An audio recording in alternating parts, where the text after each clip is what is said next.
Hello mga ka-alright! Pasarapin natin ang kwentuhan habang kumakain ng mainit na sopas.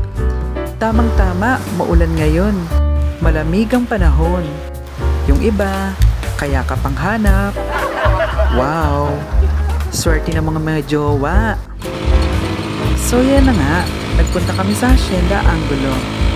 At ang bilis magtatakbo ng motor ni tatay. Akala mo naman may hinahabol. Ako nga, naghabol. Di ko naman inabutan. Hinayaan ko na lang. At nakarating na nga kami sa Hacienda. At eto nga ang magandang bahay ni Don Juan at Doña Vilma.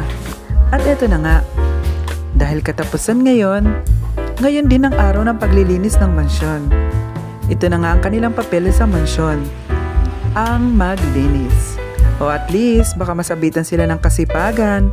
O diba may award sila sa may-ari ng mansyon? Shout out! Tito Jan at Tito Vilma. Baka daw po pwedeng bumali.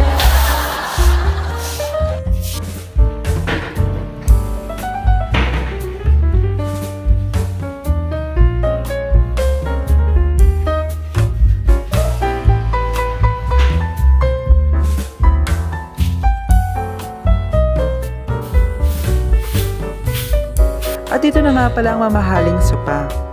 Ito si Italian. Wow! O diba ang bongga niya? Sobrang ganda, as in mapapawaw ka talaga. At ito naman si San Jose. O diba ang ganda ng cover, gawa ni Rachel yan. At ito na nga, simulan ko na din ang pagluluto ng sopas.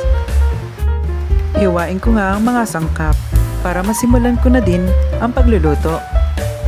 Inuna ko na nga ang hotdog. Favorite ng mga friends ko. Char! Sinunod ko na nga ang carrots. Pampalino ng mata nang makita mo ng malinaw ang mukha ng syota mo. Sinunod ko na nga din agad ang repolyo. Sibuyas? Hindi naman talaga nakakaiyak ang paghiwa ng sibuyas. Baka naman nag-break lang kayo. Sinunod ko na nga ang bawang at ang manok. Paalala, mag-ingat sa paggamit ng matulis na bagay. Speaking of mag-ingat, mag-ingat ka sa kainuman mo. Basta may alak, may balak. So, eto na nga. Gisahin na natin. At dito, nagpainit na nga ako ng katawan. Kawali. Ginasa ko na nga ang bawang. Wait natin hanggang maging golden brown. Next na agad ang sibuyas. At ilagay na nga ang manok. Sangkutsahing mabuti para masarap. Masarap pa sa kanya. Boom! Kabog! Nilagay ko na nga din ang carrots at hotdog. Yung favorite ng mga friends ko. Ano kaya ang meron sa hotdog?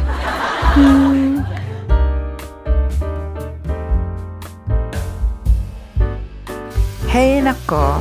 Lagay ko na nga din ang pinagkuluan ng manok.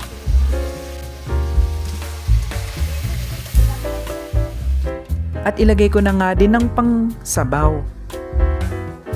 Nang makita kong kumukulo na siya, it's time para sa macaroni. Familiar sa akin ng Ronnie. Oops! Kapag malapit na maluto at malambot na ang macaroni, ilagay na nga din ang repolyo.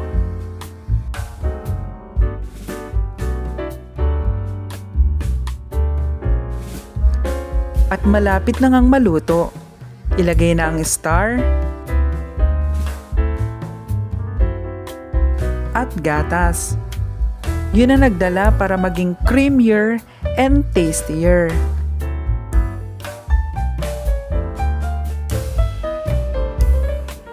At syempre, ang syuminta. Oops! Paminta pala. Ayan na! So it's time to eat na! At mapapa-alright kasasarap.